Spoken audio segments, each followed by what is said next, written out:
Alright, so I had to bring all my stuff up here, my nail bag, my drill, some 1.25" drywall screws, just the coarse threaded one. Of course, my knee pad, and my gloves, and all kinds of stuff. So I'll get set up and I'll show you how to mark that flashing and cut it.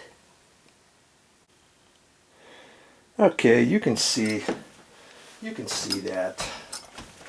Okay, and first off, this is 24 inches long and it's 12 inches wide, and I don't need something that long. And the other thing you gotta be careful of when you're using flashing, this will cut you up in a minute. It's almost like a razor. If I were to take my thumb and go whoosh, like that, I'd cut myself wide open. So I probably should have gloves on, but I'm gonna do this without gloves. And you remember, I only need this piece 18 inches, okay? And I'm gonna just cut off the end. So because I don't really need to waste this, I can use that for something else. So I could mark it with my pencil, and sometimes it's kind of hard to see it with the pencil, you know. And I could use a square or whatever, and I could also use my other flashing as a straight edge if I wanted, you know, like that, and do it with the pencil. And sometimes you can see the pencil, some other times you can't really see it. I could use a felt tip pen. I could even use a screw, a drywall screw, and use that and mark it. Okay?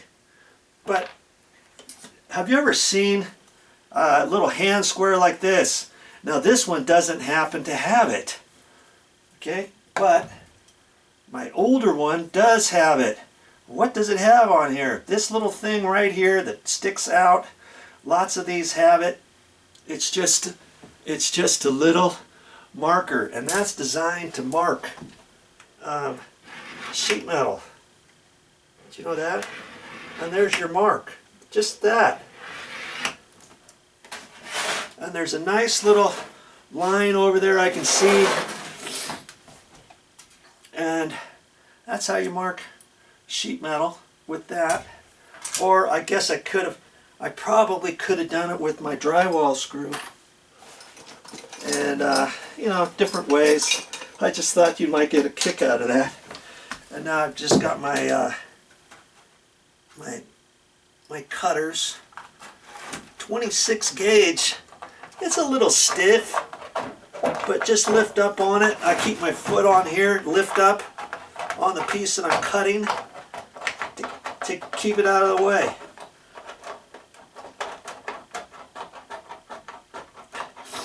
And I want to make sure I get it up high enough so it doesn't hit the top of my thumb or something. See all that flashing? I can use that for something else, can't I?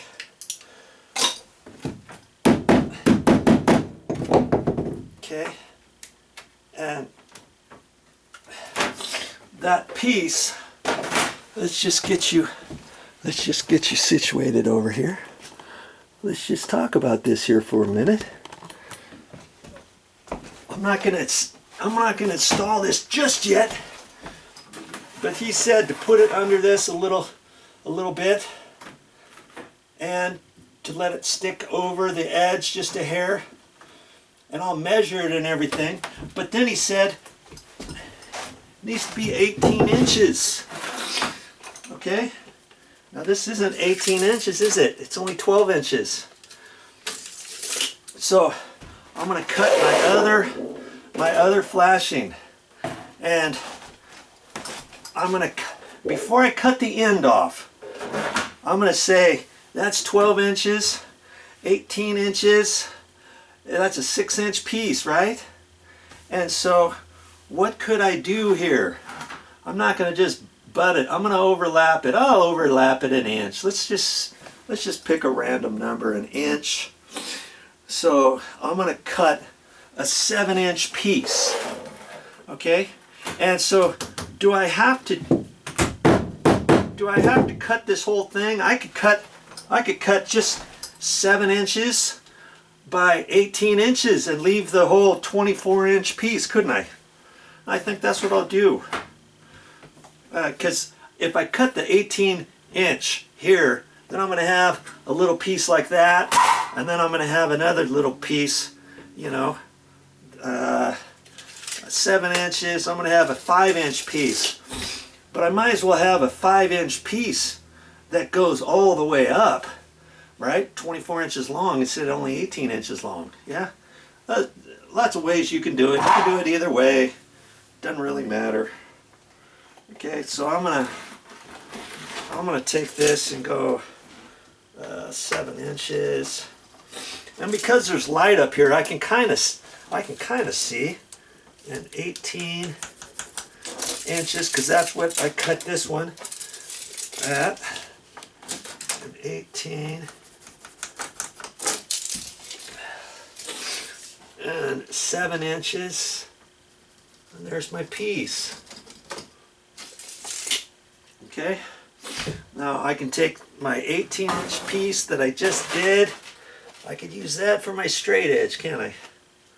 Just like that. I can use my pencil, or this time I could use a drywall screw and just mark it like that. That does just as well as that little end piece off of here. I think that was kind of cool. I don't really use that very much. I mean, years ago, that's how people would do things.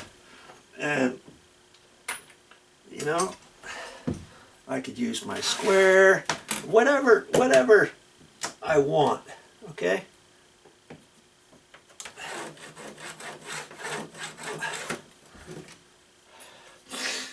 I could use a felt tip pen, anything kind of like that.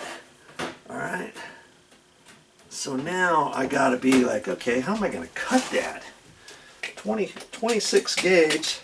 It's a little stout, but I can do it. I can do it. I can do it. So I'm just going to lift. I'm going to lift this side up so I can cut this. Keep my foot on there.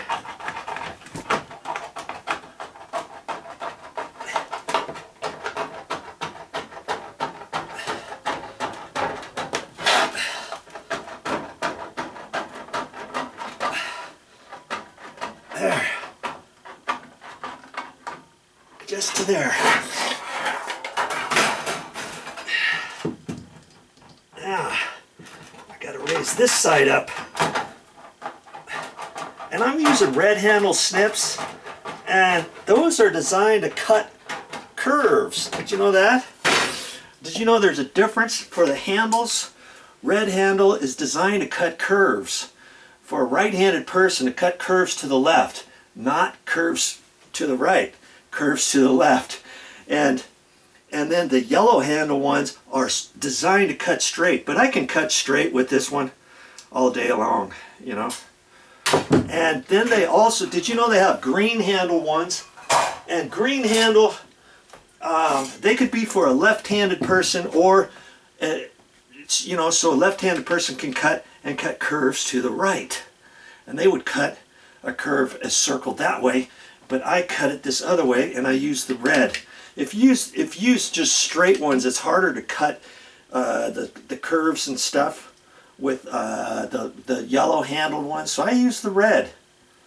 Okay, and there you go.